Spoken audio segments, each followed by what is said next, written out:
Can we talk about the tractor or just leave the tractor out of it?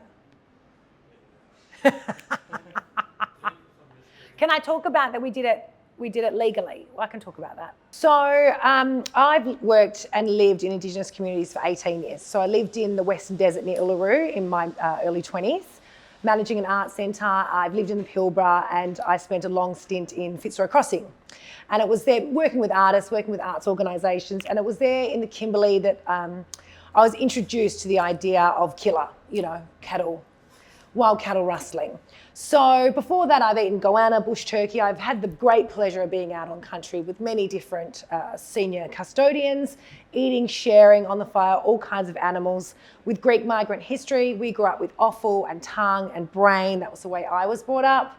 I'm just passionate about food that is not mainstream. I cook a lot. I wake up in the morning thinking about what I'm going to eat for dinner, what I'm going to cook. And so I was very lucky to find a career that offered me art and food for nearly 20 years. And it's been a great passion of mine. And I always thought out on the banks or wherever we were eating delicious wild caught food, this is a global experience. This is a high class experience. This is something that should be accessible. It should be, if that's what that traditional owner wanted, it shouldn't be $20 to camp here, or, it should just be these global high-end experiences, because it's food that is not accessed or experienced anywhere else on earth, I don't think. So I sort of had this idea, like, what if you ate whilst you watched the cow be cut up, because for me it was this visceral, beautiful, the parts moved, but it was also this artistry of knowing how to butcher an animal without a cold chainsaw, steel room. It was just feeling down the animal. Where is the cut? Where does it go? For me, I thought it was just artistic practice in a world that is lost to globalization. So I was just passionate about, as someone who's always been interested in tongue-in-cheek or ruffling the mainstream narrative, for me, this was a project that I thought, I wonder if anyone would ever get around that. And so I was in Fitzroy Crossing, having these conversations with people and participating in some of these things. COVID happens, this happens, I kind of, things change. I have a million ideas. Some are good, some are not so good. Some come off, some don't.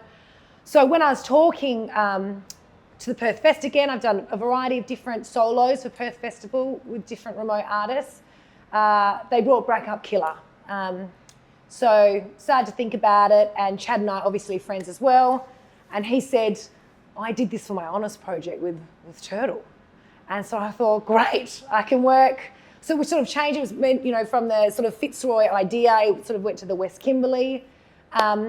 Chad, who I've got a lot of respect for, great relationships, incredible cultural knowledge, worked for Native Title and KLC, and it was really interesting working with non-artists, with Chad as an artist.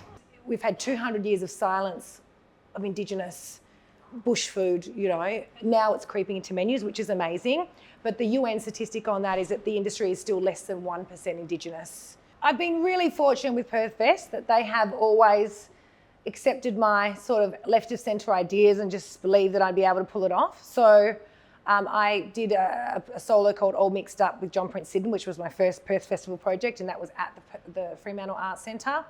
And then I guess Anna and I sort of had become friends through that. I've then done another one called Portals of Love and Loss with Sonia Carrara. So I'm always in conversation about, what do you think about this, or what do you think about that? So, because a lot of my work is between remote communities and urban-based institutions.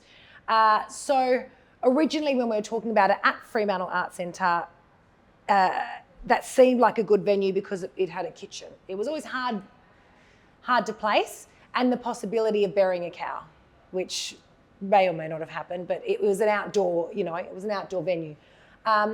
So Anna had always sort of felt passionately about it, as you know, and so when we pitched it, we did an R&D in May last year. So we met with Lloyd, we met with the boys, we chatted about it. Does anyone feel offended? Does everyone feel like this is a good idea? Could we pull it off? And we sort of thought, I think me and Chad secretly hoped maybe people would say no.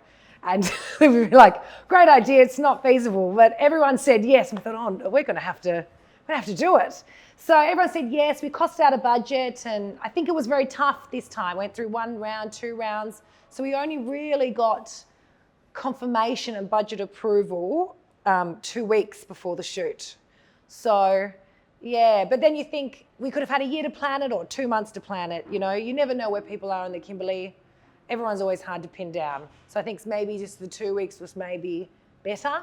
But there's a lot of other things that could have been fleshed out, and perhaps in Killa 2.0, there's all kinds of things and histories that we could tease out of it. But we're so grateful that its world premiere will be on the 14th. We look really forward to sharing that with the team particularly as well.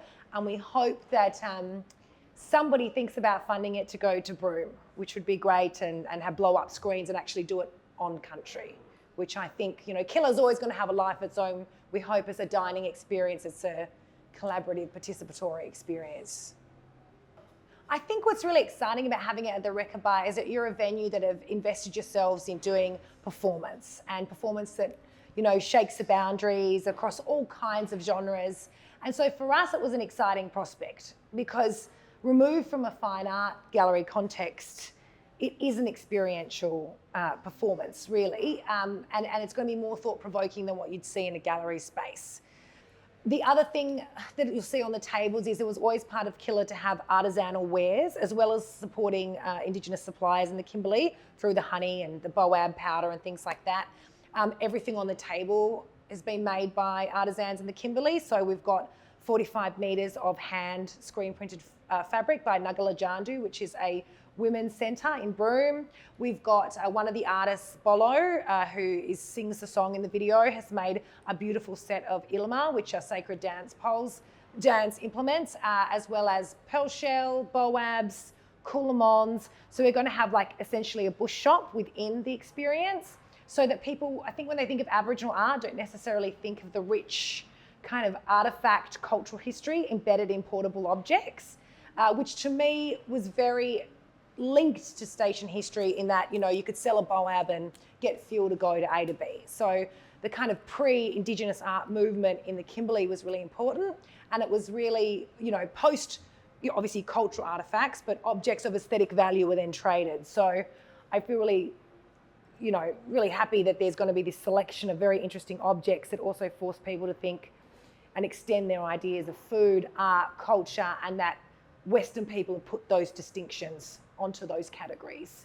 I hope that people experience this and feel it inside them, and also have a really great time. We've sourced music not available mostly on Spotify from 80s, 70s, 80s and 90s CDs at Chad's mum's house.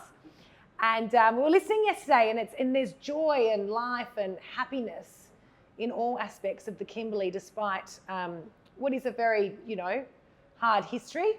And I think that at the end of the day, we will touch on things that are difficult, but we hope that people experience something really happy and positive, and they go away and further their relationship with food.